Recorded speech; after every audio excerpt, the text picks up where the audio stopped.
Que tal ajudar a transformar sua cidade em um lugar melhor?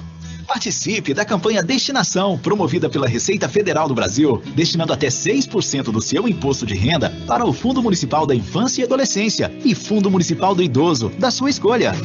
Informe-se com seu contador como ajudar nossas crianças e idosos e se junte a esta boa ação. A destinação do imposto de renda é uma receita de solidariedade, participação e transformação social.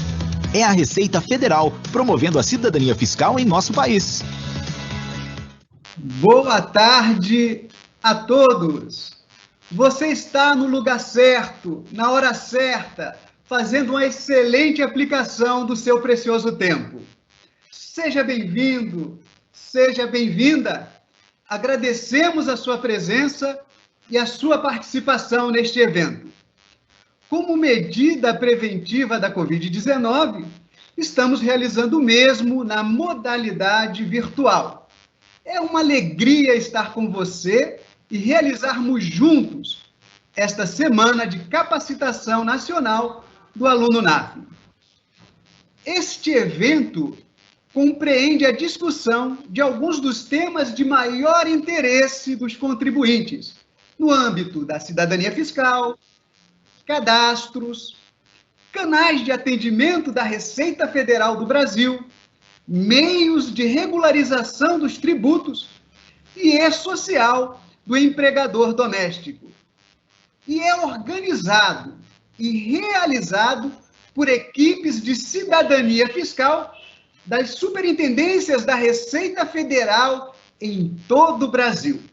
Somos 10 regiões fiscais unidas neste projeto. O público-alvo desta semana de webinários compreende as equipes dos mais de 400 núcleos de apoio contábil e fiscal, os NAF, em instituições de ensino superior de todo o país. Esclareço que haverá um link para a lista de presença disponível no chat, para os alunos registrarem sua participação no evento. Os temas de hoje são a função social dos tributos e cidadania fiscal. A primeira exposição desta tarde ficará a cargo do auditor fiscal Dão Real Pereira dos Santos, que é auditor fiscal da Receita Federal do Brasil desde 1995. Atua na Alfândega de Porto Alegre, é professor do curso de extensão em Educação Fiscal e Cidadania, uma parceria entre a Receita e a Universidade Federal do Rio Grande do Sul, e membro da diretoria do Instituto de Justiça Fiscal. Este evento acontecerá da seguinte forma: a primeira exposição acontecerá até às 17 horas, e a segunda exposição acontecerá em seguida e terá 50 minutos de duração, encerrando o webinar às 18 horas. As suas perguntas e manifestações de dúvidas poderão ser realizadas durante todo o evento, por meio do PIR, Perguntas e Respostas, que se situa no alto da tela, ao lado direito, um ícone com um balãozinho e uma interrogação. O Perguntas e Respostas é a única maneira de você participar e interagir com os expositores e os moderadores. Durante todas as apresentações, os moderadores estarão prontos para atendê-los em seus questionamentos. Convidamos o primeiro expositor desta tarde. É com você, Dão, seja bem-vindo. Muito obrigado, Vicente. Muito obrigado a todos que estão aí nos assistindo. Agradeço já de pronto o convite. Agradeço a Annelise e o Gilson, né, que fizeram esse contato comigo. Somos aqui da mesma região fiscal. E vou já de pronto, né, no tema, né, função social dos tributos. É extremamente importante que a gente tenha uma noção clara do sentido que existe em pagar tributos, em pagar impostos, tá certo? principalmente quem milita ou quem atua na área de educação fiscal e cidadania, é extremamente importante que a gente tenha condições de avaliar a importância social dos tributos, que é o nosso objeto de trabalho no dia a dia. Eu vou compartilhar aqui a tela para a gente já começar a exposição, e eu peço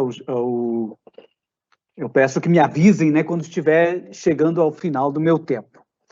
Deixa eu ver onde é que está a tela, está aqui. Compartilhou, né? Muito bem. Vamos falar basicamente desta questão que me foi colocada aqui. Eu queria já, de início, ir até a Grécia, tá certo? Vamos voltar um pouquinho no tempo para a gente avaliar como os gregos tratavam, né, essa questão social, a questão coletiva versus a questão individual ou individualista, pessoal. Os gregos chamavam de políticos, aqueles caras que dedicavam a vida ao governo da polis ou ao bem comum. Então, aquela pessoa que dedicava a sua vida ao coletivo, ao bem comum, à sociedade, era o políticos. É o que a gente chama hoje de cidadão. Então, políticos, ele tem relação com cidadania. Política tem relação com cidadania, né? A polis é a cidade hoje, né? E essas pessoas que colocavam, então, o interesse coletivo acima do seu próprio interesse individual, eram pessoas, de certa forma, muito reconhecidas nessas sociedades, e que hoje, de certa forma, há um certo preconceito em relação a esta atividade, né, a atividade da política. No fundo, é a mesma coisa. Política e cidadania são palavras que se associam, né, que no tempo, na verdade, são palavras que decorrem uma da outra. Os gregos também chamavam aquelas pessoas que colocavam o idios acima de tudo. O idios significa privado, pessoal. Os gregos chamavam de idiotas. Então, a sociedade era composta por políticos e por idiotas, né? O exercício da cidadania, ele é alguma coisa que marca, talvez, a própria evolução da pessoa, do ser humano, né? O ser humano nasce individualista ao extremo, né? Todo bebê é um rei, né? É um imperador. E vai, aos poucos, se transformando a partir da família, da escola, da própria sociedade, da vida coletiva, vai se transformando em cidadão. Portanto, cidadania não é uma característica natural, é uma característica que se aprende com o tempo, que se aprende com a vida e que se aprende com a escola. Portanto, quando a gente fala em educação fiscal na escola, nós estamos transformando indivíduos em cidadãos. Esse é o objetivo. Transformar indivíduos em cidadãos, transformar idiotas em políticos. Cidadania vinculada à expressão políticos. É importante isso para a gente não cair na armadilha de criminalizar ou demonizar a política. A política é o exercício da cidadania na sua plenitude, tá certo? O sistema fiscal e o sistema tributário dentro do sistema fiscal, ele nos define como sociedade, como coletivo. É o sistema fiscal que molda o que nós somos como sociedade. Portanto, se a sociedade é um corpo, o sistema fiscal é o seu esqueleto, tá certo? É o sistema fiscal que define como essa sociedade vai ser, do ponto de vista de garantia de direitos, do ponto de vista de espaços concedidos para direitos e para mercado. Essas coisas todas são definidas naquilo que a gente chama de sistema fiscal. É muito importante porque, ao nos definir de alguma forma, a gente descobre onde está. E descobrir onde estamos, é uma condição, é um pré-requisito para a gente poder definir corretamente o caminho para onde nós vamos. Se nós não sabemos onde estamos, a gente sempre que escolhe um caminho pode estar indo na direção oposta, né? Então, onde estamos, o que somos e para onde vamos, são perguntas que a gente pode responder a partir de um estudo, a partir de uma apropriação sobre os conceitos relativos a sistema fiscal, sistema tributário, política de gastos públicos e essas coisas, né? Bom, o que nós somos efetivamente? Nós somos um país de grandes contrastes, né? Como sociedade, vamos pensar como sociedade. A sociedade brasileira é o quê? Certo? Uma coisa é certa, tem coisas que são absolutamente visíveis, os contrastes, né? Somos um país de grandes contrastes, pessoas vivendo assim, situações precárias, né, de existência, mas tem pessoas vivendo assim, né, em verdadeiras mansões, né? Outras pessoas vivendo aqui, né, embaixo de pontes, e vejam que elas não vivem aqui porque escolhem viver assim. Isso não é um exercício de liberdade. Isto é o reflexo da absoluta falta de liberdade. Então, é a falta de liberdade que as necessidades impõem e faz com que as pessoas não tenham outra saída que não, né, viver embaixo de ponte. Isso aqui é uma imagem de Porto Alegre, do mercado público em Porto Alegre, em pleno inverno, pessoas vivendo nas praças, né? Mas também tem pessoas que são donas de verdadeiros paraísos, né? Ilhas paradisíacas, pessoas assim que vivem em lugares, é como se fosse num outro mundo, né? Quase um outro planeta. Pessoas que conseguem passar a vida toda assim, vivendo a vida.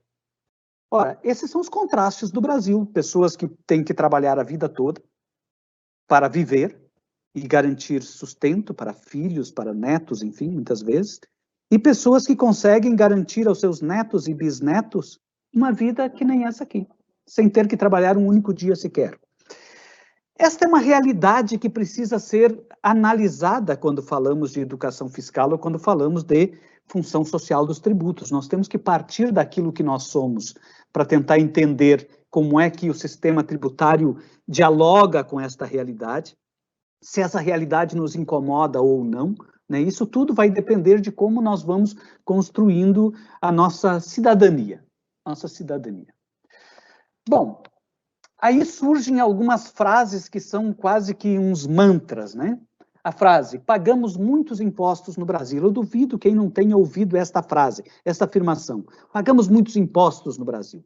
Outra, a carga tributária brasileira é muito alta. Outra, os serviços públicos são ruins. Outra, o Estado gasta demais. A questão que eu coloco aqui, e a minha função aqui não é ensinar nada a ninguém, mas simplesmente talvez provocar algumas reflexões, é no sentido de que cada afirmação desta, ela soaria melhor se fosse uma pergunta.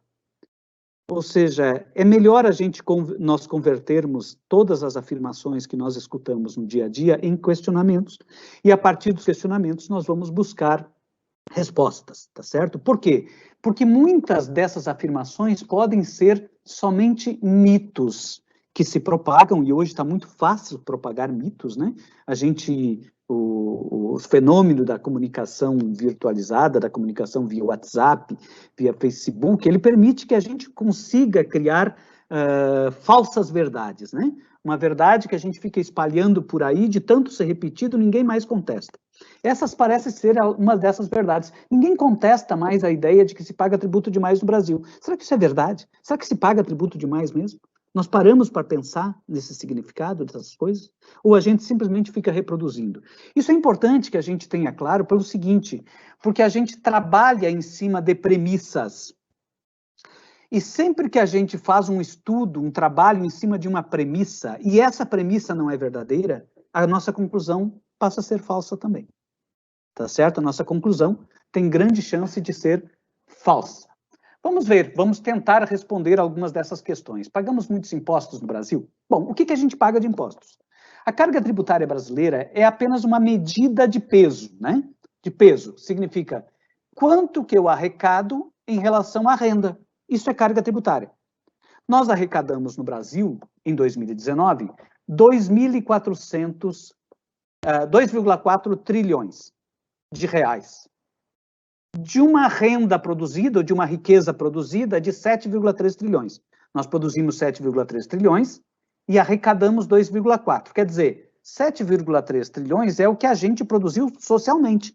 A sociedade brasileira produziu esse PIB, Produto Interno Bruto, 7,3 trilhões. Desses 7,3 trilhões, o Estado, no seu conjunto, União, Estados e municípios, retirou da sociedade 2,4 trilhões, o que significa uma carga tributária de 33,19%. Resumindo ou trocando em miúdos, a gente diria o seguinte, se eu ganho R$1.000 e a carga é 33%, eu vou pagar R$330 de tributos. Tá certo? É isso que significa. Esta é a carga tributária. É esta carga tributária que dizem que a carga tributária é muito alta. Será? Vamos analisar. Alguns chegam a dizer que é a maior do mundo. Quando nos comparamos com outros países do mundo, e é importante que a gente se compare com países de porte semelhante ao Brasil, porte no sentido de economia, no sentido de população, né? Então, entre os países grandes em termos de população, ou países com PIBs elevados, como é o Brasil, nós somos o 11º posição em termos de tamanho de PIB no mundo, a gente pode sim se comparar com os países da OCDE, que é o clube dos países ricos do mundo, mas tem também países não tão ricos assim, né, na OCDE. Quando a gente compara a nossa carga tributária com a média da OCDE, nós vemos que a nossa carga tributária está aqui abaixo da média. 33% fica aqui, a média é 34,5%. Mas tem vários países com cargas tributárias bem mais elevadas que o Brasil, né? Tem países com cargas tributárias de 46%, caso da França, Dinamarca 44%, Bélgica 44,9%, quer dizer, tem vários países com cargas tributárias que já passaram da casa dos 40% do PIB. Nós estamos em 33%. Mas isso aqui é uma medida que nos permite, assim, muitas conclusões, né? Alguém poderia dizer o seguinte, tá, mas a gente está querendo se comparar com esses países aqui, com Reino Unido, Alemanha, Bélgica, França, ora, mas em relação àqueles países, nosso retorno é muito baixo. Isso dizem com bastante frequência, né? Recebemos muito pouco pelo que pagamos. E aí, de novo, a gente se força, né, a transformar estas afirmações em novas perguntas.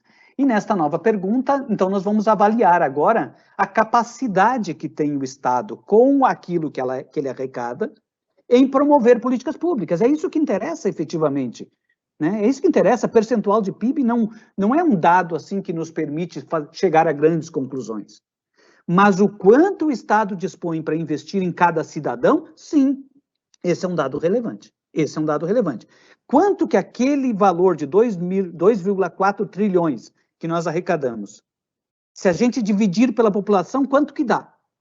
Vai dar 2.800 dólares, convertido para dólar, para poder comparar com outros países, 2.800 dólares por ano para investir em cada cidadão. É isto que a carga tributária brasileira permite ou capacita potencialmente o Estado em devolver à população, ou seja, ele devolve para a população aquilo que ele arrecada, no máximo aquilo que ele arrecada. Então, se ele arrecada 2.800 dólares por ano, é isso que ele tem capacidade de converter em saúde, em educação, em infraestrutura, em saneamento básico, em forças armadas, em todo o sistema, justiça, tudo isso corresponde a 2.800 dólares por cidadão. Isso é muito ou é pouco? Quando a gente compara com aqueles mesmos países, a gente vai ver que realmente não é lá grande coisa, né?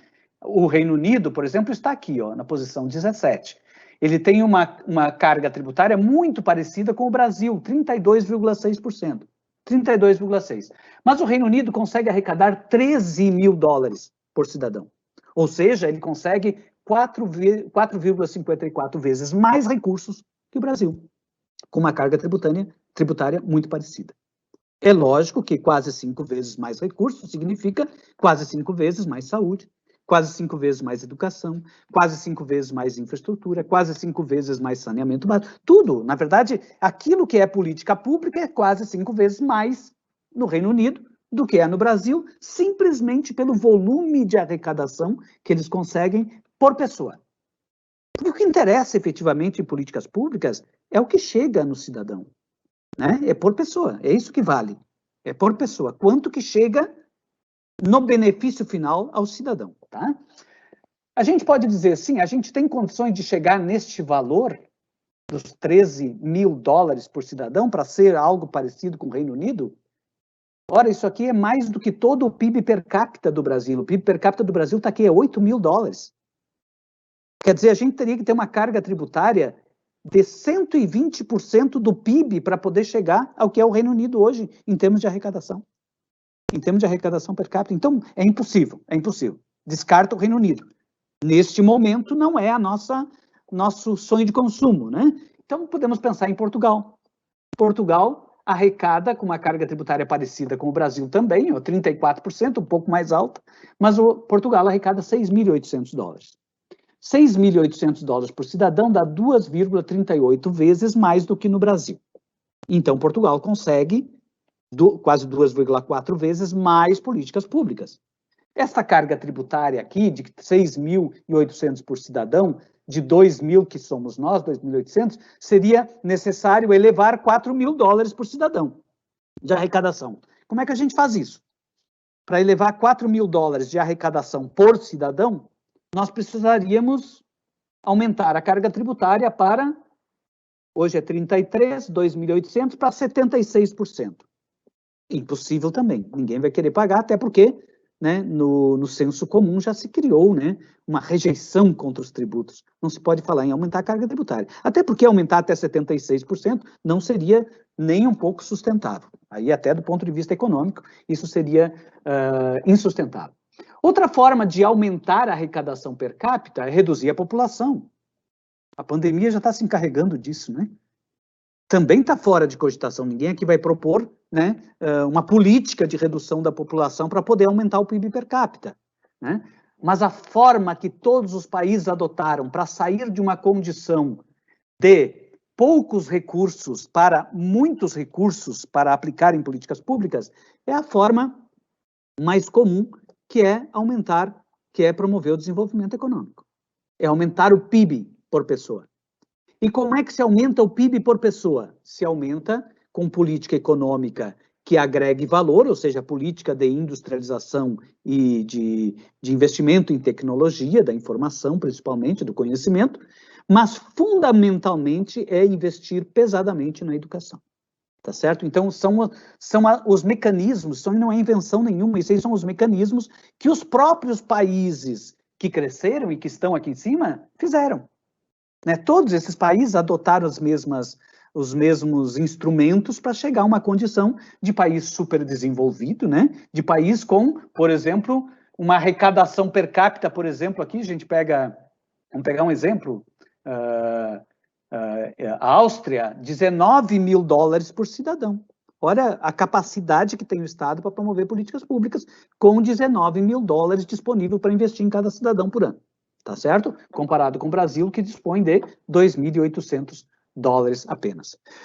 Avançando um pouco nessa discussão sobre a importância dos tributos, é muito importante que a gente consiga perceber no tributo o bem público. Ou seja, afinal, para que serve o tributo, né? Ele serve para financiar bens públicos. Ele serve para financiar escola, financiar postos de saúde, hospitais, estradas, bem público aqui, lato sensu. O serviço público é um bem público também, tá certo? Então, é lato sensu, tudo aquilo que é público. O bem público, ele tem características muito próprias. O bem público, ele promove acesso universal. O que quer dizer o seguinte: todas as pessoas têm direito a acessar um bem público, independente de ter ou não capacidade de pagamento, independente de ter ou não pago os seus impostos. O bem público estaria à disposição de todos.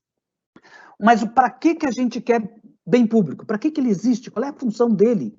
Por que a gente resolveu ter bens públicos? Porque nós resolvemos em algum momento da nossa história que nós temos direitos. Direito é uma invenção.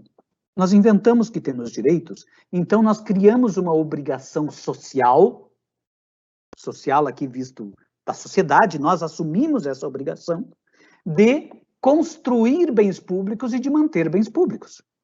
Para que a gente tenha os bens públicos para garantir os direitos, nós precisamos de tributos. O tributo só serve para isso. O tributo é uma consequência de uma decisão anterior. A decisão de ter direito implica uma necessidade de ter bens públicos e que precisa ser financiado por tributos. Portanto, o tributo é apenas uma consequência. Do outro lado, não existe espaço vazio. O que não é bem público será um bem privado. Do outro lado, eu tenho bens privados. O bem privado, diferente do bem público, é acesso limitado. Eu tenho acesso na medida que eu posso pagar por isso. Ele é motivado não no direito que eu tenho de acessar aquilo, mas no interesse, no lucro do seu proprietário. Ou seja, o proprietário do bem privado só vai explorar um determinado negócio se aquilo tiver viabilidade econômica. Viabilidade econômica é lucro, é mais-valia, é garantir um acréscimo de recursos, um acréscimo de dinheiro decorrente daquela atividade. Portanto, ele é custeado por preços e não por tributos, por preços. Muito bem, esses aí são os dois conjuntos de bens em relação aos quais nós vamos estudar a função social dos tributos.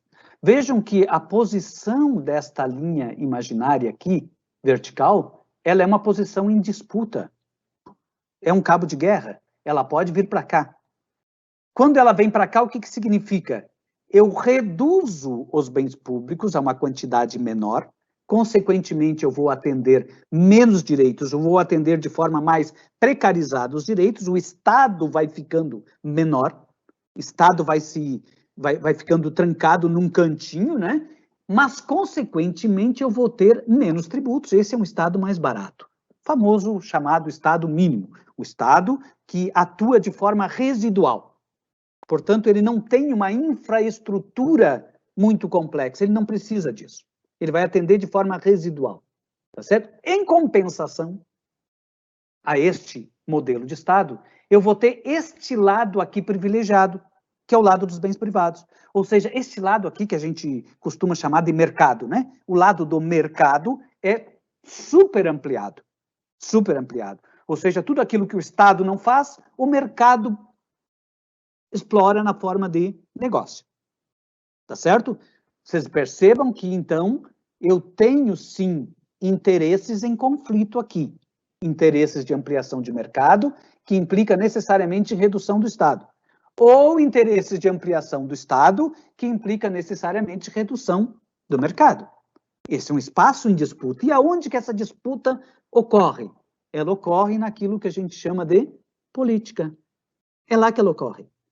É lá que essa disputa está o tempo todo acontecendo, na representação política da sociedade, ou na participação da própria sociedade, tá certo? O que a gente está disputando efetivamente é a posição desta linha, se mais para cá ou mais para lá, mais direitos ou mais lucros. Mais Estado, consequentemente, gera a necessidade de mais bens públicos, a decisão de ter mais Estado gera a necessidade de ter mais bens públicos e, consequentemente, mais tributos. O estado de bem-estar social é um estado caro. Não podemos esperar um estado de bem-estar social barato. Ou seja, mais direitos com menos tributos não é uma equação que funciona muito bem. Está em desequilíbrio. Mais direitos está associado com mais tributos. Menos direitos está associado com menos tributos. Tá certo? É simples assim, é matemática, tá? É matemática. Muito bem, o que somos como Estado? Nós somos um Estado constituído em 1988 como sendo um Estado social, um Estado de bem-estar. O nosso Estado, ele foi construído para construir uma sociedade livre, justa e solidária, para garantir o desenvolvimento, para erradicar a pobreza, a marginalização e reduzir as desigualdades e promover o bem de todos. É um estado de bem-estar, é um estado que se propõe ser grande. Portanto, é um estado que vai ter que enfrentar uma pressão muito forte do outro segmento, que é o segmento do mercado. Tá certo? É um estado que se propõe ser grande e amplo, com garantia de direitos. E os direitos já estão elencados no próprio artigo 6º da Constituição, quando diz que são direitos sociais: educação, saúde, alimentação, trabalho, moradia, transporte, lazer, segurança, previdência social, proteção à maternidade. Veja, quando estabelece assim um rol de direitos, está estabelecendo um conjunto de obrigações para a própria sociedade. Qual é o conjunto? Qual é a principal obrigação da sociedade? Financiar os bens públicos necessários para garantir esses direitos. Tá certo? É isto. O tributo é uma consequência disto, dessa decisão adotada, tomada em algum momento em que houve um pacto social. O nosso último pacto social aconteceu em 1988, quando nós definimos o nosso Estado dessa forma, apesar dele vir sendo, desde lá, atacado, permanentemente atacado. O último ataque que ele sofreu foi basicamente a Emenda Constitucional 95 de 2016, que congelou esses gastos sociais. Tá certo? Congelou o crescimento do Estado. Bueno, vamos avançar um pouquinho mais, porque quando a gente quer falar de tributos, a gente tem que saber, pelo menos, em os grandes números, a gente tem que ter mais ou menos na cabeça para saber se aquilo que a gente paga com os tributos é muito ou é pouco, né? Porque o importante é a gente perceber não tanto quanto a gente paga de tributos, mas quanto os tributos pagam. O que os tributos pagam? Isso é importante a gente saber, né? Perceber ao nosso redor, fazer o exercício permanente de perceber ao nosso redor as coisas que são financiadas com os tributos. Para a gente ter uma ideia se nós estamos fazendo um bom trabalho ou não, como contribuintes. Porque é isso que a gente faz. Como contribuintes, nós estamos construindo alguma coisa. Tá certo? Aquilo que a gente está construindo está aquém do que a gente queria ou além do que a gente queria? Está aquém? Talvez esteja faltando recursos. Ou talvez os recursos estejam sendo desviados. Mas a gente tem que saber, tá certo? Quanto custa uma escola? Quanto custa o SUS? Quanto custa a segurança? Quanto custa o Estado? Quem é que paga? Público é diferente de gratuito. E também, público não quer dizer que tenha que ser barato. Tem coisas públicas que são necessariamente mais caras do que coisas privadas, tá certo? Justiça é uma coisa pública e é cara. Vocês sabem que justiça é uma coisa cara, tá certo? Bom, o gasto estimado médio por aluno na rede pública de ensino em 2018 foi R$ 3.725 por aluno, por ano, o que deu um valor de R$ 310 por aluno por mês. Isso é o que se investiu em cada criança na escola pública. A gente pode comparar isso aqui para ter uma ideia de grandeza com a escola particular. A média das mensalidades da escola particular, a gente pode assim deixar por baixo, né? Talvez a média, se fosse fazer na ponta do lápis, seria mais alta. Mas se a gente deixar por baixo em R$ 1.200, mensalidade em escola particular, ensino urbano, me parece que estaria razoável e até muito conservador essa média, né? A gente teria o dado inequívoco de que a escola particular dispõe de 4 vezes mais recursos que a escola pública. 4 vezes mais recursos. A escola particular consegue investir 4 vezes mais recursos por aluno do que a escola pública consegue fazer. Há uma crítica generalizada contra o ensino público. A gente sabe disso, né? A mídia, de forma geral, critica o ensino público, dizendo que ele tem uma qualidade ruim, de que o problema é má gestão de recursos, enfim, uma série de críticas que normalmente vêm ou aparecem na mídia logo depois que saem os resultados do Enem, tá certo? Em 2017, por exemplo, a gente tem um dado de que os alunos que concluíram o ensino médio na escola pública e fizeram o Enem, eles ficaram, em média, 20% abaixo. Desculpe, a construção da frase é diferente. A média destes alunos ficou 20% abaixo da média dos alunos das escolas particulares. Ora, se eu tenho 4 vezes menos recursos e conseguir ficar somente 20% abaixo, qual é o modelo de escola que é mais eficiente? Claro que a escola pública tem muitas outras deficiências, né? Nem todos os alunos chegam a concluir o ensino médio, né? Aliás, são poucos que concluem, muita gente desiste no meio do caminho. Quer dizer, existe uma série de carências na escola pública que não nos permite, assim, fazer uma avaliação muito direta desse tipo. Mas se fosse apenas para comparar médias daqueles que concluem o ensino médio e daqueles na escola pública que concluem o ensino particular, eu poderia dizer, sim, que a escola pública é mais eficiente. Ela faz mais com os recursos menores do que faz a escola particular, porque ela consegue ficar apenas 20% abaixo de uma escola que tem 4 vezes mais recursos, não é verdade? Então, até porque este é o argumento utilizado normalmente pelos meios de comunicação para criticar a escola pública, que a média é muito baixa em relação à escola particular. Mas vejam que tem algumas peculiaridades importantes. A escola pública atende 81% das crianças. Ou seja, o Brasil é um país de escola pública, o Brasil não é um país de escola particular. 81% das crianças só tem a escola pública.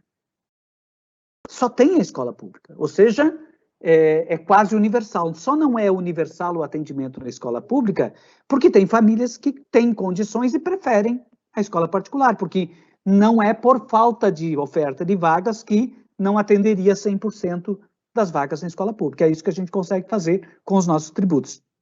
Mas a gente sabe que R$ 310, considerando que a média de mensalidade na escola particular não pode ser menos do que R$ 1.200, por exemplo, a gente sabe que isso aqui é muito pouco para garantir as condições necessárias para um ensino público de qualidade. A gente sabe disso.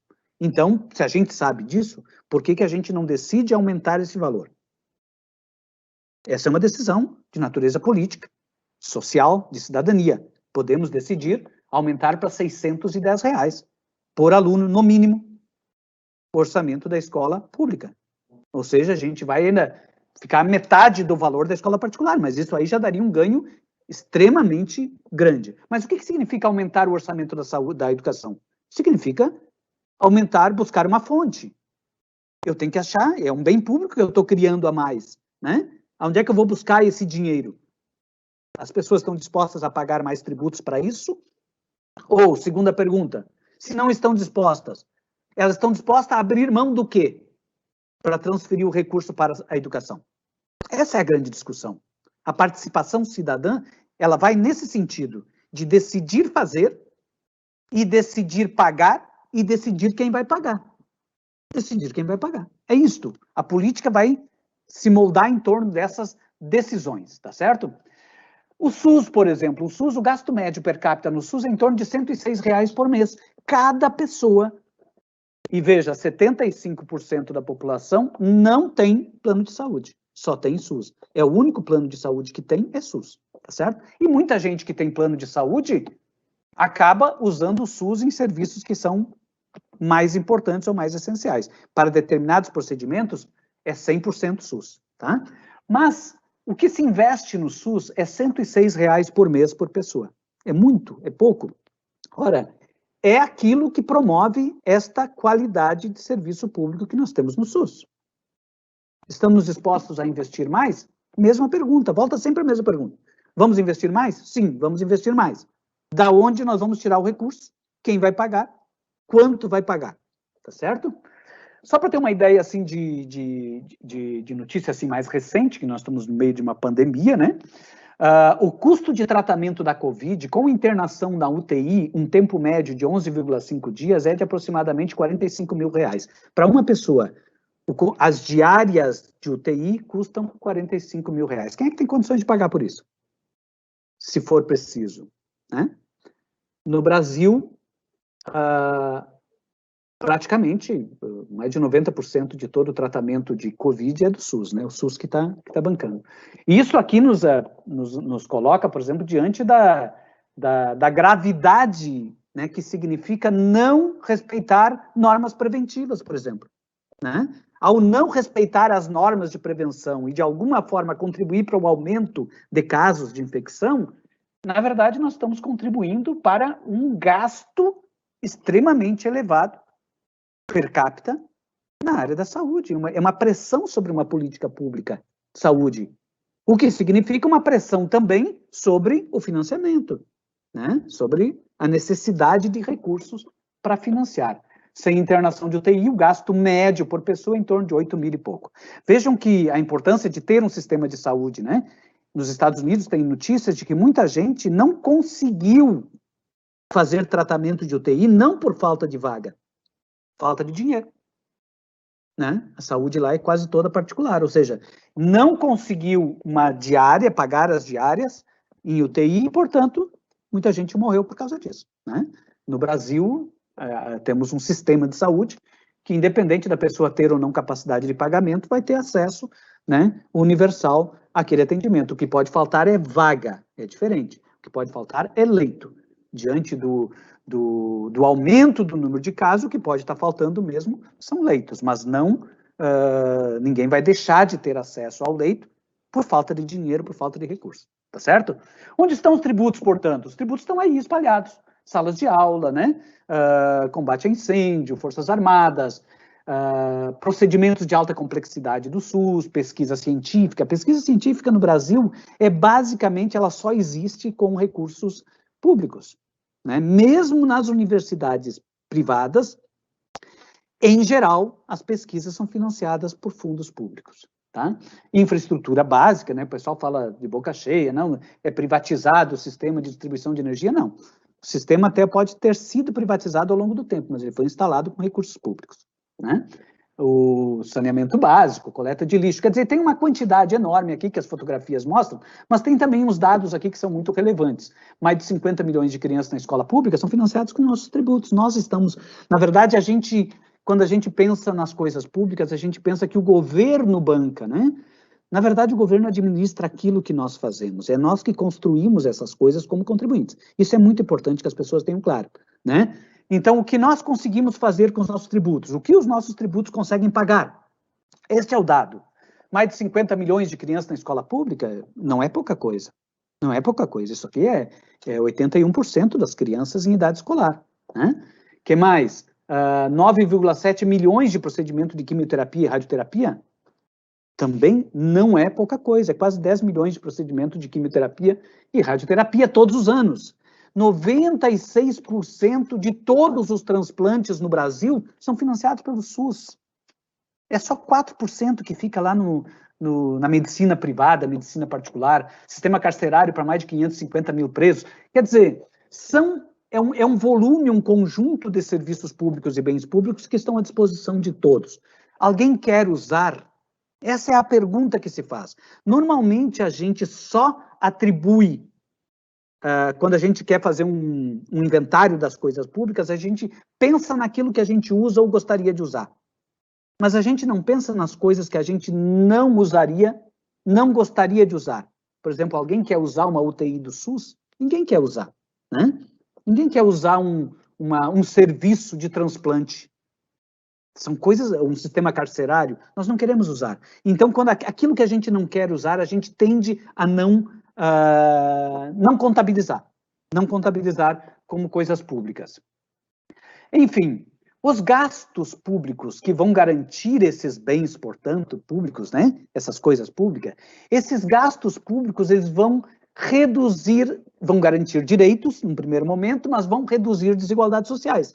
Eles vão no sentido de cumprir aquilo que o artigo 3º da Constituição estava dizendo, né? Erradicar a pobreza, a marginalização e reduzir as desigualdades sociais. Essa é a função do gasto público. Mas não é só isso, ele promove o desenvolvimento também e gera empregos.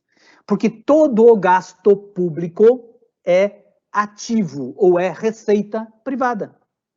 Esse é um dado importante para a gente fugir dessa armadilha de dizer que quando o governo gasta, ele prejudica a economia. Não, é o contrário. Quando ele gasta, ele auxilia a economia, porque ele injeta recurso na atividade privada.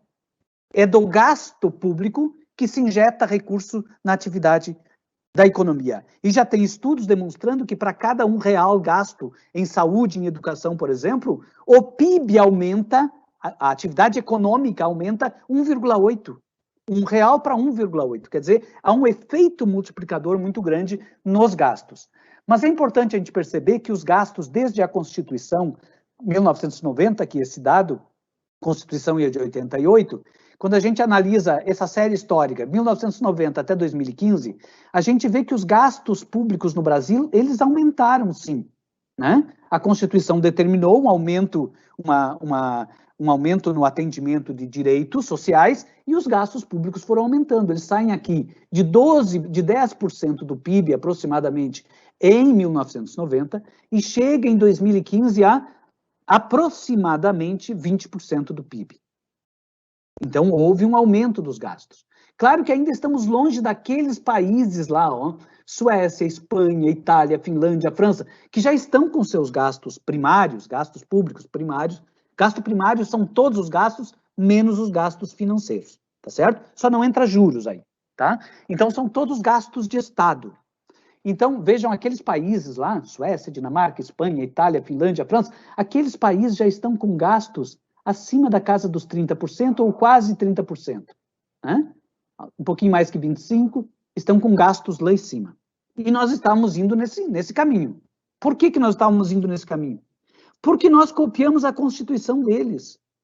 Em 1988, nós copiamos as constituições de estados de bem-estar europeus que foram criadas em 1948. 40 anos depois, nós começamos o nosso Estado Social e o nosso caminho estava dado, fazer os gastos crescerem.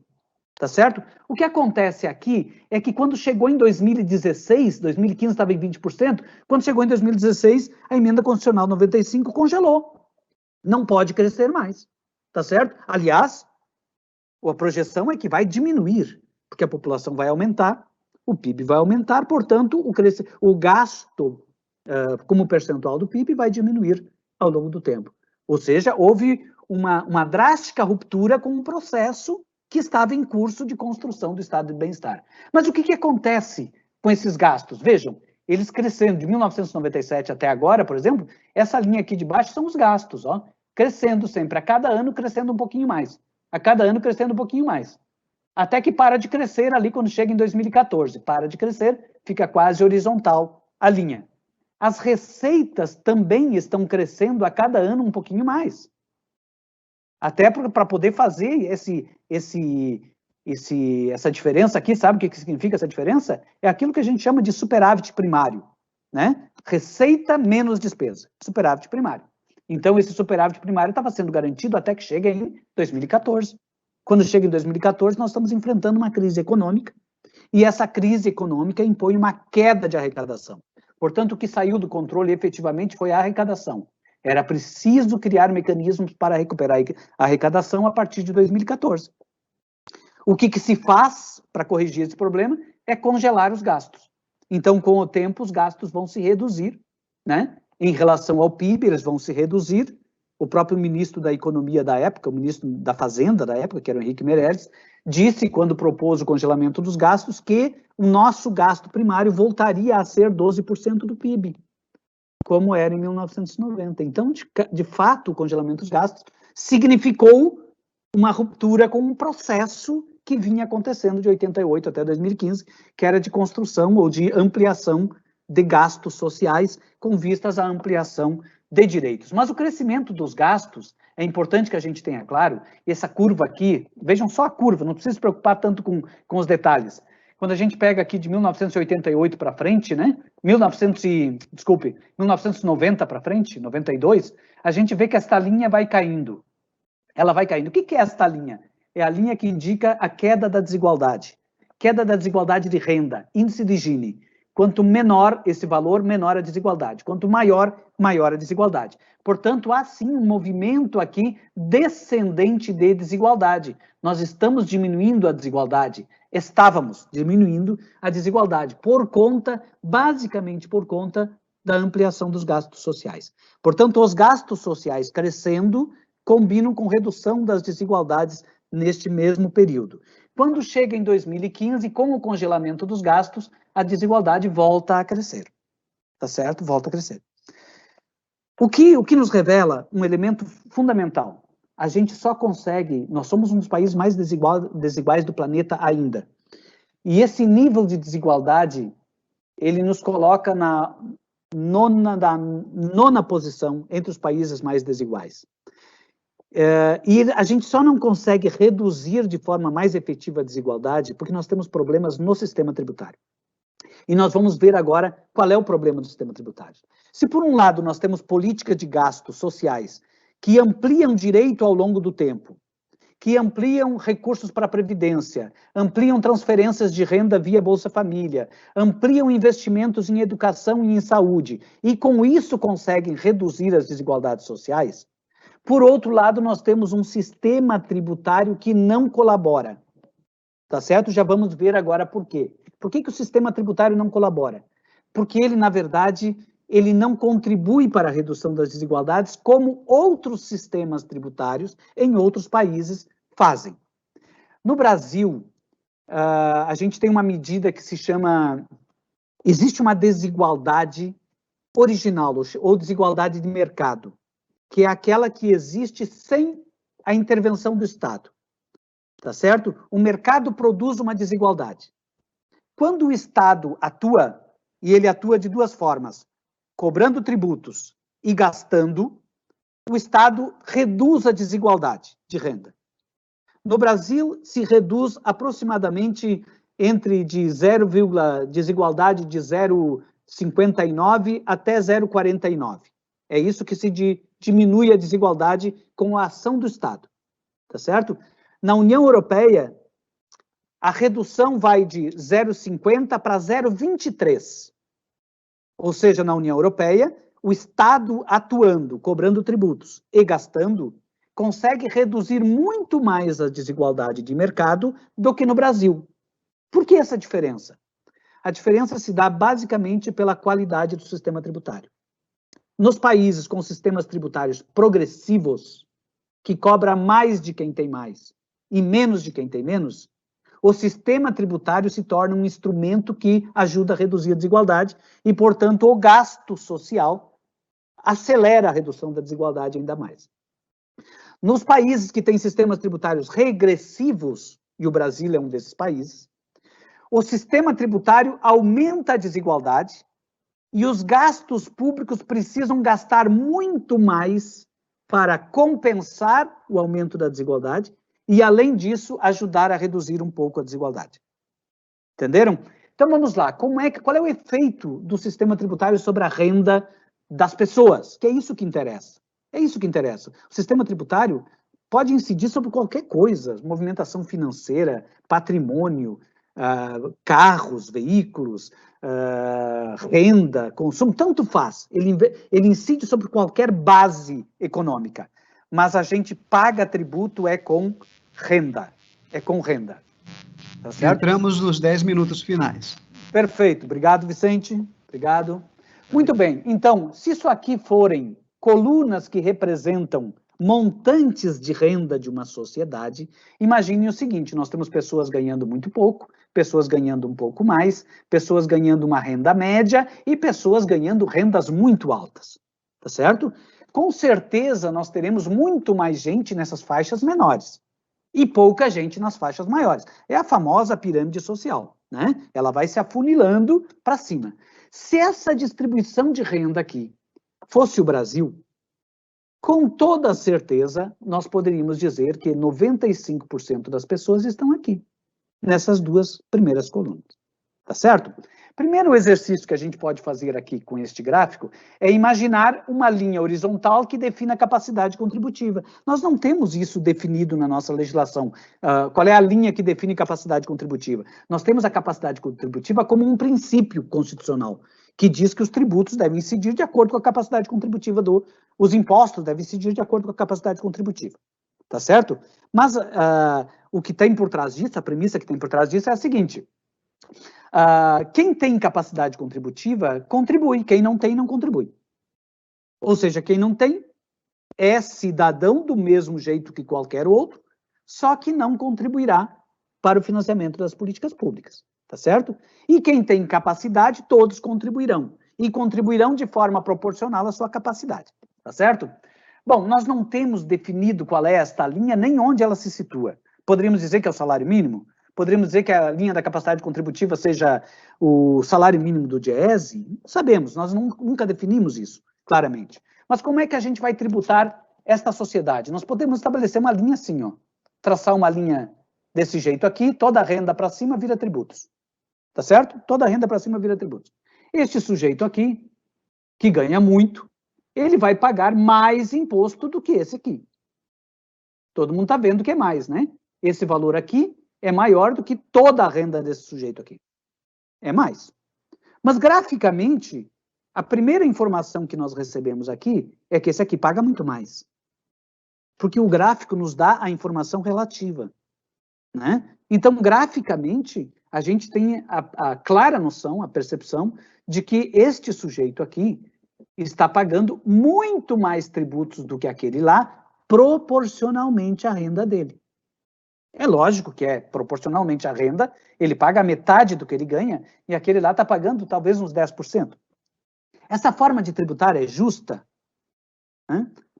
Depende de quem eu sou, tá certo? Se eu estiver aqui, eu vou dizer que é justa.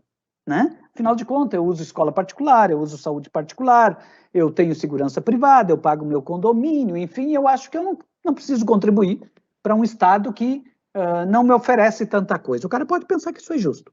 Né? Esse aqui vai, com certeza, pensar que não é justo, ele tem que pagar muito mais, tá certo? O que interessa do ponto de vista de justiça aqui não é a percepção de cada um, não é. É a percepção de equidade de sacrifício. No sistema tributário, onde a gente trabalha com a ideia da solidariedade como princípio, e não o benefício como princípio, nós não estamos falando do princípio do benefício que orienta preços, tá certo? Por mais que se tentem dizer, não, eu não recebo na medida que eu pago, isso é preço. Eu tenho que receber na medida que eu pago, se eu estiver pagando preço. tá certo? Tributo não é esta lógica. Tributo, a lógica é outra, tá certo? A lógica é da solidariedade, tá? Então, quando eu penso no nível de sacrifício que essas pessoas estão sofrendo, ou a que essas pessoas estão sendo expostas, eu tenho a clara percepção de que o nível de sacrifício desse sujeito aqui é extremamente maior do que desse aqui. Não é verdade? Ele está sacrificando aqui talvez o remédio, né? O aluguel. Então, quer dizer, o nível de sacrifício é muito mais elevado. Logo, ao impor níveis de sacrifícios tão díspares na sociedade, eu estou praticando um sistema regressivo e injusto. Injusto. Mas então eu posso tributar desta forma. Onde eu até estou respeitando a linha da capacidade contributiva, estou tirando um pouquinho aqui, um pouco mais aqui, um pouco mais aqui, até que eu tiro um pocão ali, né? Nas altas rendas eu tiro uma fatia bem maior. É óbvio que aqui parece que os níveis de sacrifício estão um pouco mais bem equalizados. Vejam o resultado final desse tipo de tributação. A desigualdade original, que ia daqui até aqui, diminuiu. Eu tributei e a desigualdade diminuiu. Eu não gastei nada, eu só tributei e a desigualdade diminuiu.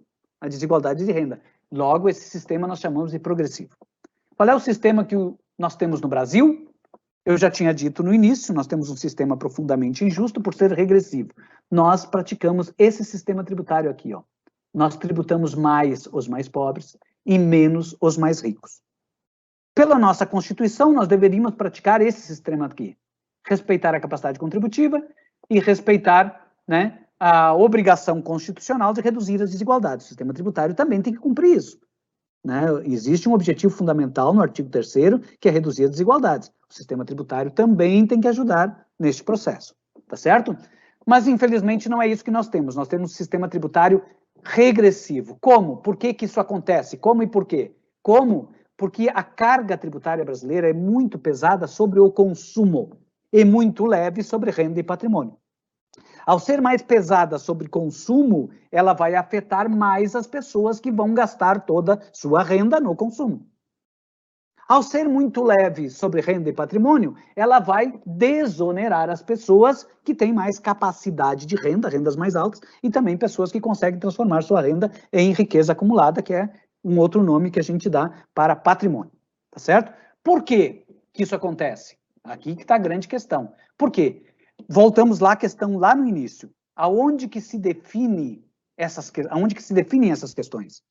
Se definem no ambiente político, no ambiente do exercício da cidadania ou no ambiente de representação política.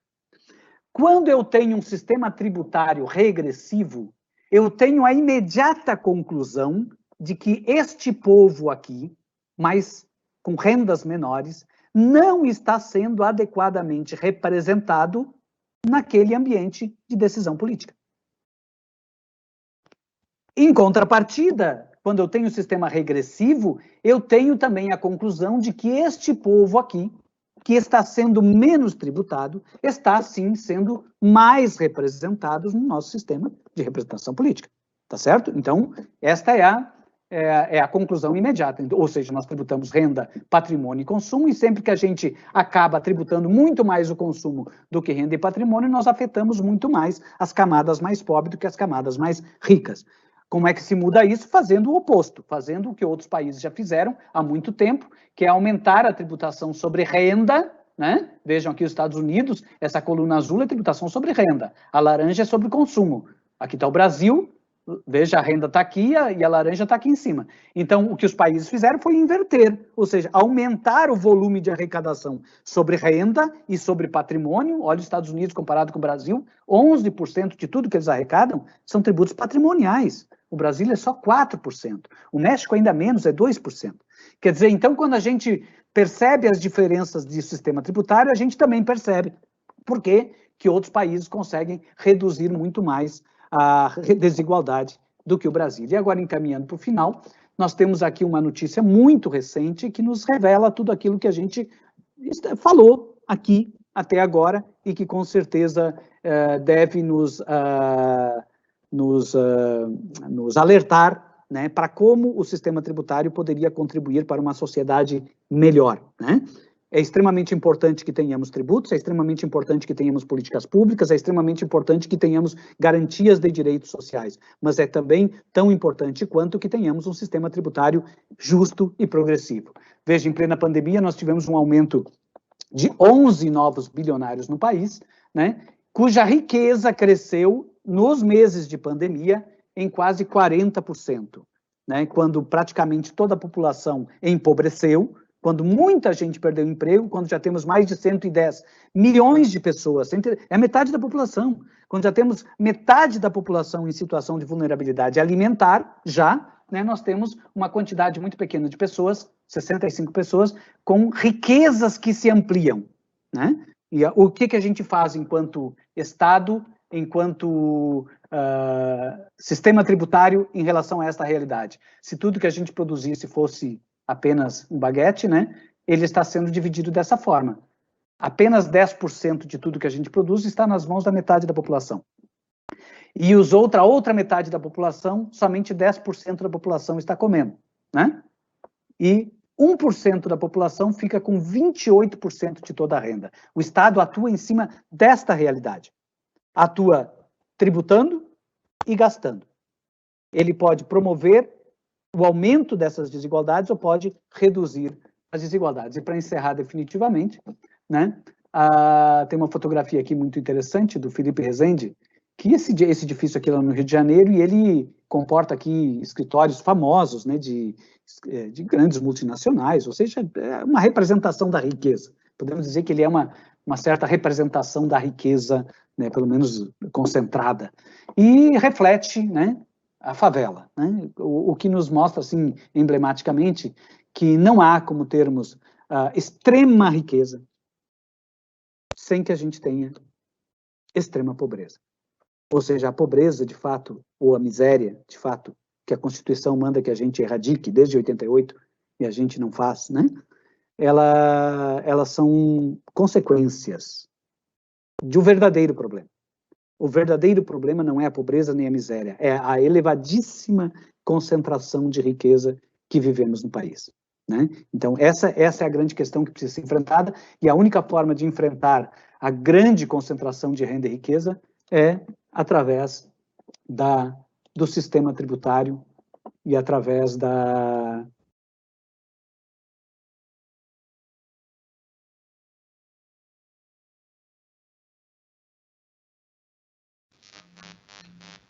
Agradecemos ao Dão por sua apresentação e o cumprimentamos pelos valiosos conhecimentos trazidos.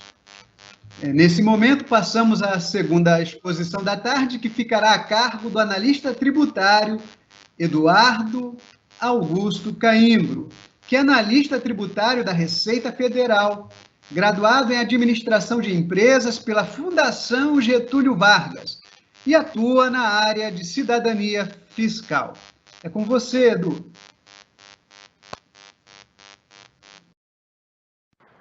Deixa eu ligar o microfone aqui para vocês me ouvirem bem. Tudo bem por aí? Gente, você que está me escutando, deixa eu te falar, vai ser um pouquinho diferente hoje, vai ser num esquema de blogueiro. Estou falando do celular, vocês estão vendo aí a minha apresentação. A Camila resolveu mostrar para vocês todas as minhas telas, para vocês já saberem antes tudo que eu vou falar no futuro, mas não... Olha só, tá vendo como é bom a gente falar para a pessoa? Você conversa com a apresentadora, ela já pega o negócio. Então, a gente começa, indo no próximo slide, esclarecendo com vocês uma rápida definição de como isso vai funcionar. Primeiro, é importante que a gente entenda assim, né? O que a gente vai falar hoje? Eu vou trazer para vocês inquietações. Falar sobre o tema cidadania fiscal, falar sobre cidadania dentro da Receita, é um assunto complicado e com várias vertentes. Então, pode passar, Camila, por favor? Na próxima vocês vão ver aí. O nosso combinado é o seguinte. Primeiro, não sejam tolos em acreditar que tudo que eu disser aqui é o mais correto e, principalmente, que é permanente.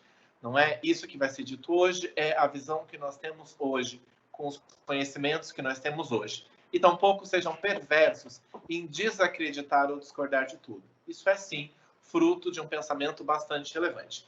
Então, assim, dando continuidade lá ao que o Dão falou agora, tudo super importante, você aluno ficou aí pensando e de repente você olhou e falou assim, tá, o que a Receita Federal tem a ver com isso? Eu entendi a importância disso para o mundo, eu entendi a importância disso para mim enquanto ser humano, mas eu olho para a Receita Federal e falo assim, ó, o que a Receita Federal tem a ver com isso? E para a gente responder, eu tenho que saber o que a Receita faz e do que é que a Receita se ocupa. Se a gente saísse perguntando, a resposta seria unânime e tranquila. No geral, as pessoas pensam que a Receita se ocupa da arrecadação. E se eu me ocupo da arrecadação, faz sentido fazer o que eu faço? Vejam aí no próximo. Com a cidadania, eu consigo arrecadar mais? A cidadania, ela me ajuda a arrecadar mais? E se a resposta for não, por que será então que a gente insiste em falar com vocês de cidadania, em estar aí? Para a gente entender isso bem, a gente volta na pergunta o que a Receita faz, do que ela se ocupa, e vamos tentar ver a partir do que a Receita diz que faz. E aí, vocês conseguem ver aí na missão, tá pequenininha. Vou pedir para passar, porque no próximo ela vem maior. Olha lá. A gente administra o sistema tributário e aduaneiro, contribuindo para o bem-estar econômico e social do país. Aí, quando a gente passa a próxima, você já foca assim, ó, no administramos o sistema tributário e aduaneiro, e você pensa assim, até aí tá tranquilo. O que para você talvez seja uma novidade é o que aparece sublinhado aí agora, ó. Bem-estar econômico e social do Brasil. E para a gente entender isso, a gente vai fazer um breve, rápido passeio histórico aí na Receita. Nem sempre nós da Receita fomos assim, tão legais, tão agradáveis como nós somos agora. Houve um tempo em que nós éramos um pouquinho mais difíceis. Pode passar. O tributo surge como o que a gente vai chamar de ato de império, uma relação impositiva do império. Ou seja, o dono da terra, o dono do exército ia lá, e porque ele era dono disso tudo, ele pegava uma parte para fazer o que ele quisesse. Então era uma relação impositiva, uma relação de força. Com a evolução da sociedade, o surgimento do que a gente chama de estados democráticos de direito, o tributo ele passa a ter uma outra função, que é financiamento, atuação estatal nas diversas áreas. Deixa eu tirar isso aqui, porque está muito escuro. Pronto, aqui a gente aparece com um pouquinho mais de sol. Financiamento, atuação estatal nas diversas áreas. Pode passar, por favor? O que significa isso? Significa que vai funcionar como se a gente fizesse com o Estado um acordo. Um acordo mesmo, eu digo assim, Estado, eu gostaria de várias coisas feitas aqui, eu gostaria de ter ruas, eu gostaria de ter escolas, mas eu não sei fazer isso. Você pode se ocupar disso? E aí o Estado vai lá e com o seu expertise fala o quê? O Estado fala assim, olha, tudo bem, eu posso fazer, mas isso tem um custo. E a gente responde, tudo bem, como eu quero que seja feito, eu arco com o custo. Esse custo a gente vai chamar de tributos. E isso que a gente devolve, a gente vai chamar de direitos. Roberta, segura um pouquinho que a gente está na mão ainda, por favor. Isso que a gente recebe, a gente vai chamar de direitos. E tá só a mão aí mesmo, para você ir visualizando isso aí na tua cabeça. Isso que eu pago, eu vou chamar de tributos. E isso que o Estado faz, eu vou chamar de direitos. Só que veja, os direitos têm um custo. Eu sei que às vezes você está pensando aí, os direitos têm um custo, agora ficou muito confuso. Presta atenção em mim. Você vai pensar assim, direito à vida. O direito à vida é de grátis, né? Eu nasci, não paguei nada, tudo bem. Direito de ir e vir, tudo bem. Às vezes eu tenho que pagar uma condução, mas se eu quiser eu vou a pé. Direito à escola, à educação também. Tem a escola ali, ela é de grátis. Pronto, você pegou o ponto que eu queria. Quando você fala assim, tem a escola e a escola é de grátis, ou seja, eu não pago a escola, não significa que nada seja pago na escola. Não tem o professor? Ele não tem que receber salário? Não tem o merendeiro? Não tem a pessoa que põe as crianças para dormir? Alguém que lava aquela roupa toda que ficou suja de onde eles dormiram? Não tem um segurança na escola? Tudo isso não recebe um salário? Não tem um custo? Eu não preciso comprar a merenda, comprar o material escolar, manter aquela estrutura, construir o prédio? Tudo isso não tem um custo? Tem. E qual é a fonte de custeio deste custo? Está na figura dos tributos. Então, presta atenção. Para que eu tenha essas coisas acontecendo, é fundamental que eu tenha tributos acontecendo. Por quê?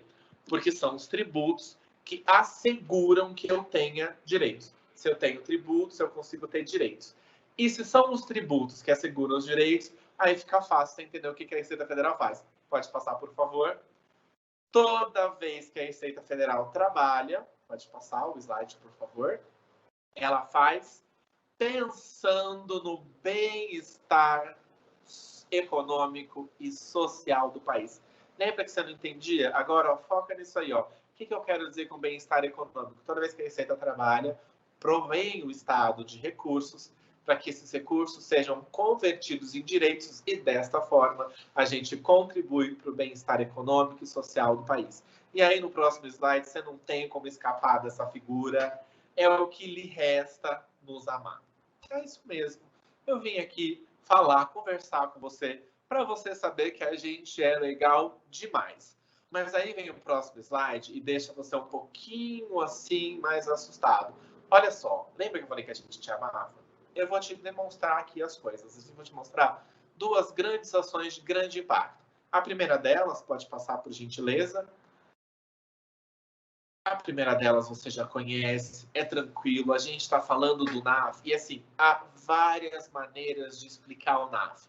Por enquanto, olha só, aproxima a Receita Federal do futuro profissional, permitindo uma maior capacitação. A gente da Receita Federal trabalha para levar para vocês capacitação de assuntos tributários e aduaneiros. E mais, agora a gente conversa também sobre cidadania. Veja, qual outro órgão você pode dizer que tem tanta proximidade assim com você, com a sua formação? Nós. É um exemplo do que a gente faz quando a gente diz que pensa no bem-estar econômico e social do país. Mas a gente não para por aí, né? Vamos para o próximo, que é estrela bonita, para vocês verem. Olha que coisa linda, um projeto. Incrível, é um projeto, uma frente, é um negócio que existe há tempos e a gente só quer que melhore, que é o Destinação, que faz o quê? Até 3% dos fundos da criança e do idoso e mais 3%. No total, você pode destinar até 6% diretamente no seu programa gerador. Lá, sabe que você fala assim, ah, eu não sei fazer, eu até queria destinar alguma coisa, mas eu até queria fazer uma doação, mas eu não tenho dinheiro. A destinação traz para você, ó, é um dinheiro que não sai do seu bolso, é um dinheiro que está lá, do seu imposto devido, e que você faz isso de forma super tranquila e fácil durante a entrega da declaração de forma super tranquila. E isso é mais um exemplo da nossa preocupação com o bem-estar. Pode passar, por favor. E agora que você está super feliz, né, aluno? Eu te falo assim, muitíssimo obrigado. E você pensar, eu vou sair daqui feliz, mas aí vem o próximo slide e põe o quê para você pensar? Para de palhaçada, né, aluno? Como assim você acha que a gente já acabou? Claro que não. Pode passar que você vai ver o que acontece. Ó, o que é que você tem a ver com isso?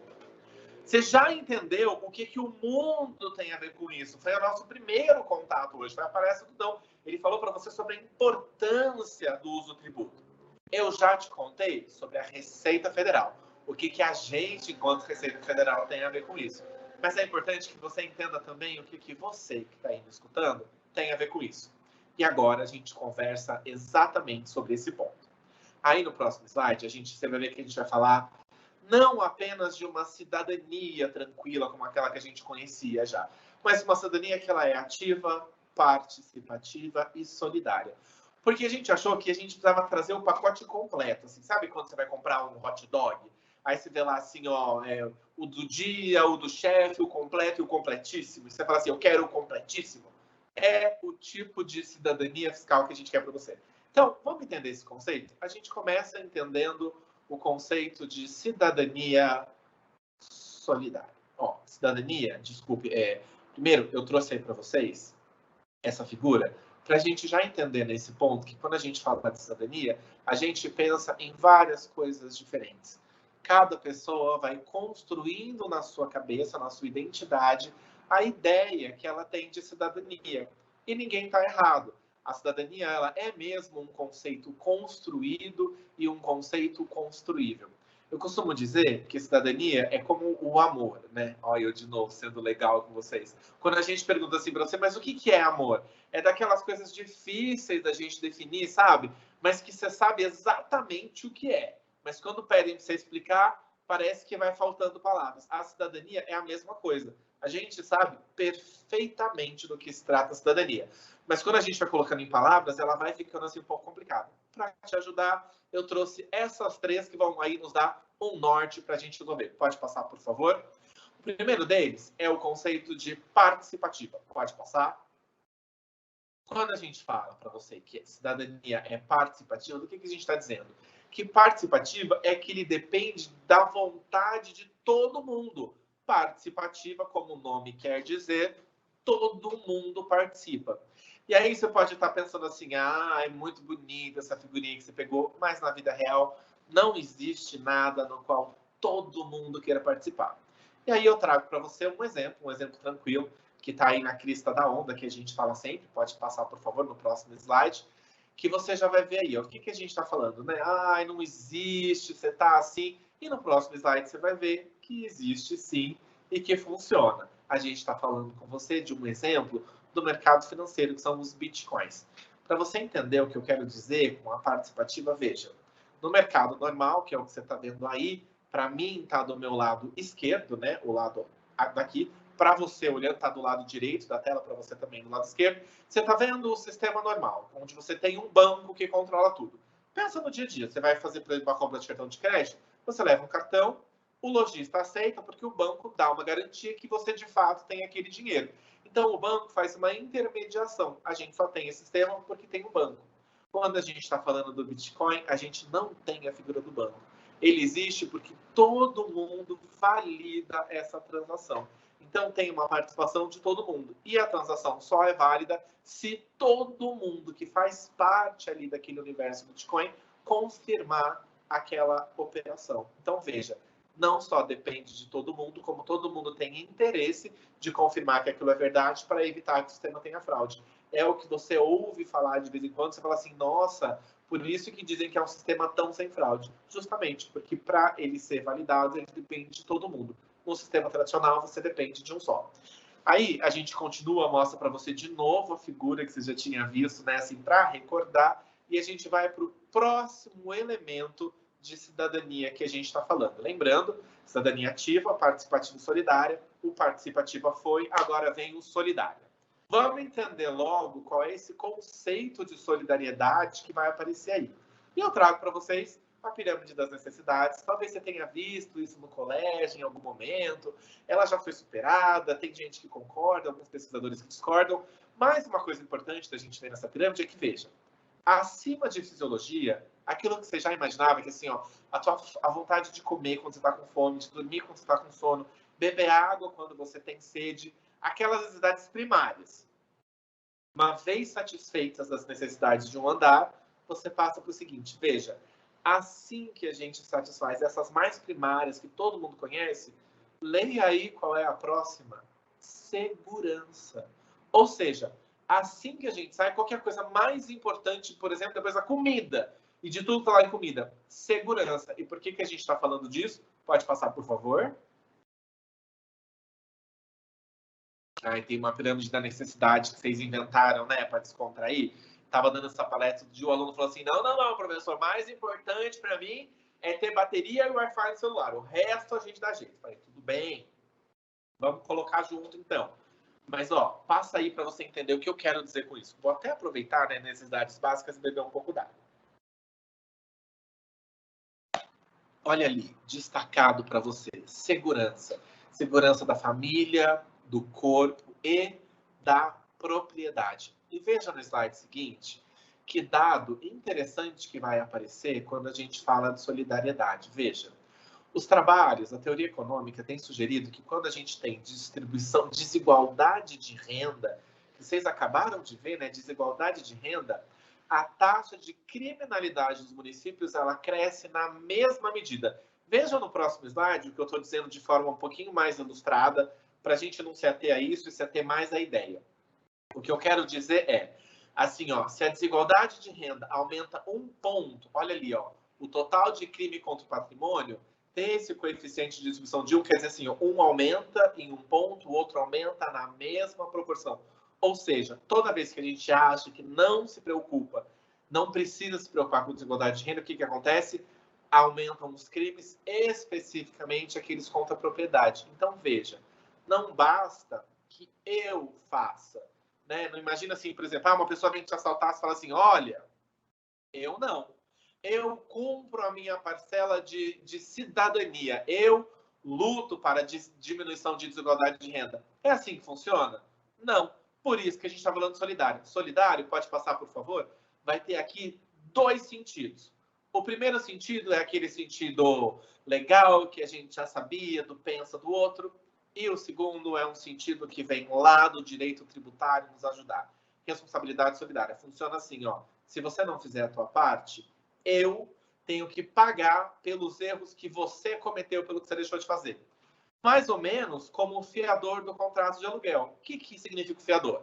Se você tem um fiador, significa que se você não pagar o aluguel, eu, dono do imóvel, vou lá e posso cobrar do outro. E eu não preciso nem conversar com o outro para cobrar dele. Se você não pagar, ele tem responsabilidade solidária. Então, qual que é o interesse do seu fiador? Que você pague.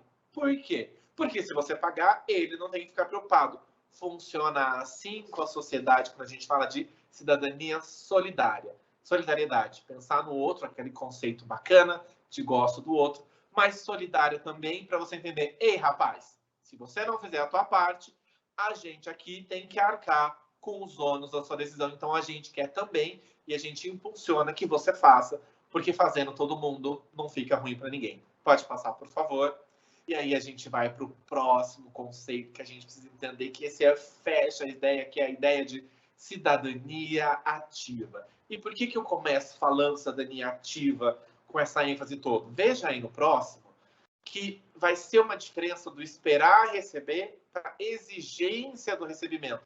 Normalmente, quando você assiste aqueles programas, assim, furou aqui, apareceu um buraco aqui na minha rua. Nossa, um absurdo, vamos ter que esperar a prefeitura fazer alguma coisa. Vamos ter que esperar que uma autoridade venha. Vamos ter que esperar que alguém venha. Isso é cidadania passiva. A gente não põe esse nome, mas a cidadania ativa é o quê? É aquela que olha e fala assim, olha, eu sou detentor de direitos. E dentre os direitos que eu tenho está o de ter uma rua sem buraco.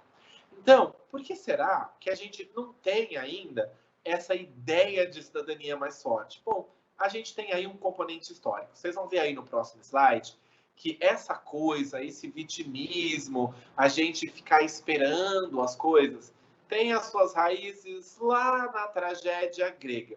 E por que a gente está falando de tragédia grega se a gente está aqui no Brasil? Bom, o Brasil foi colonizado por Portugal, um país europeu, e a Europa toda tem uma grande influência, porque a Europa tem uma influência da cultura grega e romana. Então, aqueles valores que eram presentes ali na Grécia continuaram, de certa forma, como valores presentes enquanto a sociedade se constituiu como Europa. E que valor era esse que havia, tão importante na tragédia grega, que nos impulsiona? Vocês vão ver aí no próximo que na tragédia grega havia um conceito, uma ideia de que o ser humano era uma vítima, a ideia de fatalidade. Então, se você se lembrar, por exemplo, assim, aqueles filmes que a gente assistia lá do Hércules, de antigamente, dos 300 de Esparta, aparece assim, olha, as pessoas, para saber o que ia acontecer, elas iam até o oráculo, e o oráculo dizia para ela, olha, você, quando fizer 18 anos, tem que pular da ponte. Aí, o que a pessoa fazia? Sem nenhuma opção, ela fazia 18 anos e falava assim, gente, fiz 18, não vou nem pensar, vou pular aqui da ponte. Podia ser porque ela ia embora, podia ser porque ela ia dar um mergulho, mas havia a ideia de que ela não era senhora do próprio destino, que ela não era responsável e que ela não tinha o que fazer a não ser ficar ali parada e esperar que o destino se cumprisse. Só que, veja, as tragédias elas eram usadas também, principalmente, para levar valores aos cidadãos, levar valores à sociedade. E eles foram percebendo que esse valor de fatalidade era um valor que não era muito útil. E no seio da próxima tragédia, por que não era muito útil? Vocês vão ver aí no próximo. Porque havia essa ideia de que o homem ele ficava sempre como um ser impotente. Então, o homem nunca podia fazer. É como essa figura aí, sabe? Ele não faz nada, se a gente fizer, ele obedece, ele segue o fluxo. Se a gente não fizer, ele não faz nada. Só que isso não estava ajudando muito a sociedade. Então, dentro da própria tragédia grega, antes, deixa eu pedir para passar esse slide para você ver essa figura que eu acho importante de você ver. Pode passar, por favor. A ideia de fatalismo, e eu gosto muito de trazer aí essa imagem do luminol para você entender. Você já deve ter visto aquelas figuras grandes que o pessoal faz, assim, um desenho enorme de dominó, de repente alguém aperta ali o primeiro e quando você menos espera, bum, caíram todos os dominós. E aí eu falo para você, ó, se você é lá no final daqueles dominós, você viu o primeiro caindo, você fala assim, gente, não tem o que fazer. Caiu o primeiro, cedo ou tarde a gente vai cair também. Não tem o que fazer, espera a queda, sabe? Vai falando tchau, porque a gente vai cair. É a ideia de fatalismo. Pode passar, por favor. Só que na própria tragédia, no seio ali da tragédia, vai surgir uma ideia para melhorar a sociedade, que é o quê? O ser humano apropriar-se do seu destino. E a forma do ser humano ser dono do seu destino vai ser sob a forma de ação. O homem é uma vítima a menos que ele tenha ação. Então, se você pegar assim, por exemplo, os trabalhos do Hércules, né, que também é um pouco conhecido. O Hércules tinha ali o seu destino definido, mas poderia mudar se ele fizesse o quê? Cumprisse 12 tarefas ou 12 ações, que a gente estava falando, né? Se ele fizesse coisas, a ação como meio de conduzir. E aí eu gosto demais da figura que vai aparecer agora para vocês. Veja, lembra que você achou que a gente não havia como parar o dominó? Olha que bacana. Basta que você ponha a mão, que você realize uma ação, que você vai fazer o quê? Altera o resultado final. E é essa a ideia que a gente traz de cidadania ativa, participativa e solidária. Pode passar, por favor. O que a gente quer construir é exatamente esse tipo de cidadania que deixa de esperar e que sai em busca da ação mesmo, que põe esse ânimo para conseguir dar conta das coisas. Pode passar, por favor. Ufa! A gente ainda precisa responder essa pergunta que ficou aí no ar, que é o que você tem a ver com isso? Você que está aí ouvindo o Aluno NAF. E aí, para isso, vamos que essa parte é tranquila. Pode passar, por favor. O que você tem a ver com isso? Para falar o que você tem a ver com isso, aí sim, a gente vai falar de cidadania fiscal dentro do NAF. No próximo slide, você já começa a ver do que eu estou te falando. Olha que coisa interessante. Vamos entender primeiro como é que o NAF foi estruturado. Para você que está aqui, não conhece o NAF ainda, está querendo participar, vem. Porque a gente está falando de ação. Olha só, núcleo de estudos e atendimento. Próximo, o que é núcleo de estudos? Eu vou lá e eu entendo como é que funciona. Pode passar, por favor. Eu vou lá, eu entendo como é que funciona. Eu aprendo, eu começo a falar a língua da receita. Eu estou lá de uma forma tranquila, falando. Vou esperar um pouquinho para a gente passar o slide, amigo. Aê! Ó, núcleo de estudos. Eu capacito o aluno para falar a língua da receita. No próximo, vocês vão ver que a gente não faz isso de uma forma difícil, não. A gente tem aí, vocês devem conhecer o Pitadas do NAF, a gente sempre procura trazer uma linguagem descontraída, simples, divertida, uma informação leve, informação correta, mas informação leve, porque a gente acha que passar conhecimento não tem que ser uma coisa ruim, porque é uma coisa feita e direcionada para você, aluno. E a gente tem lá o segundo que a gente tinha visto, que é o quê? A parte do atendimento. Lembra que a gente estava falando de cidadania ativa que tinha ação? Olha lá. O que é essa parte que você atende aí? Você coloca em prática, posso substituir, você coloca em ação ou aprendizado teórico. Então, não é só você escutar, no dia que chegar, você faz assim, se por acaso daqui a 6 anos aparecer, você faz assado. Aqui não, apareceu, você já sabe o que é. E por que isso é importante? Por que isso tem a ver com você? Porque isso ajuda você a desenvolver, talvez, a coisa que seja mais importante para o teu futuro profissional, que são habilidades interpessoais. Quando a gente fala, por exemplo, assim, a gente pensa, eu quero ser chefe, porque chefe ganha muito dinheiro, nossa, eu estou super feliz. Você fala assim, ganha, mas chefia também tem a ver com chefiar, né? Com gestionar pessoas. E para isso você tem que ter habilidades interpessoais. Se você trabalha, você sabe que o mais difícil do trabalho é a convivência com as pessoas. E no NAF, é isso que você vai fazer. Você vai interagir com pessoas.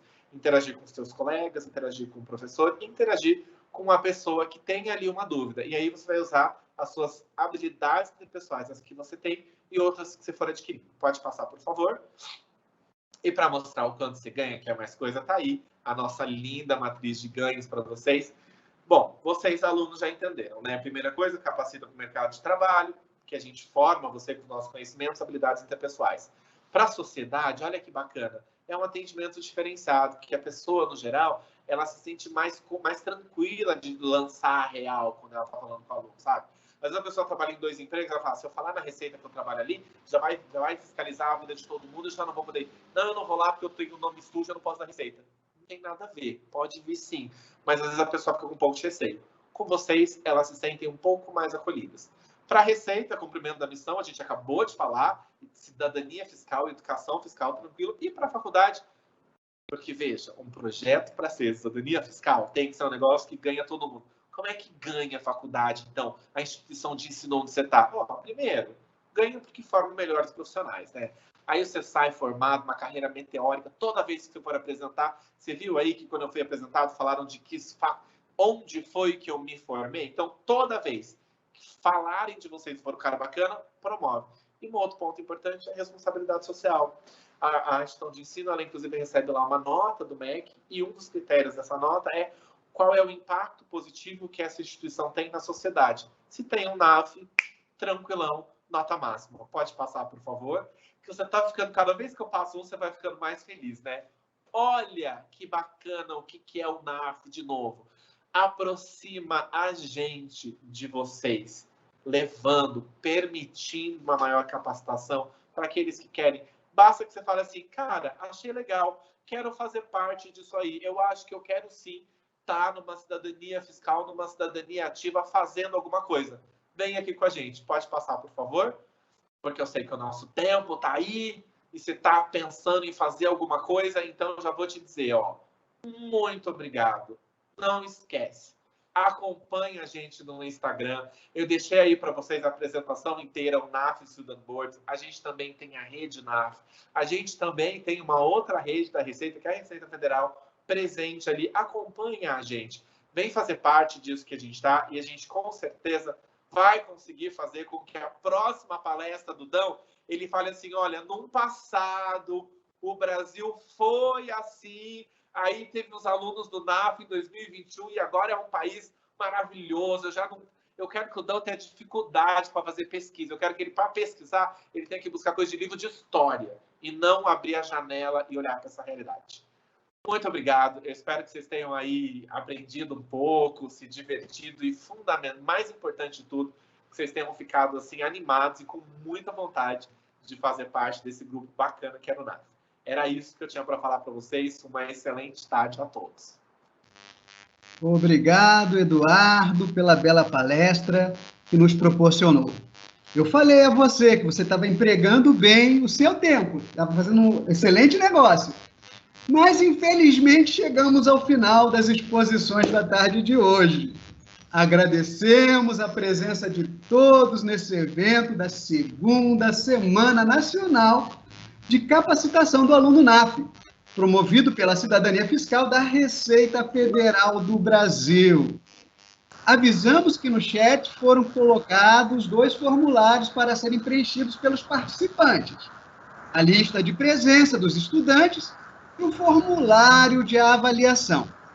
Encerramos o evento de hoje dizendo que a Receita Federal busca sempre uma maior eficiência em prover os recursos para fazer frente ao quê? Aos investimentos na saúde, na educação, tudo que traga bem-estar ao povo brasileiro.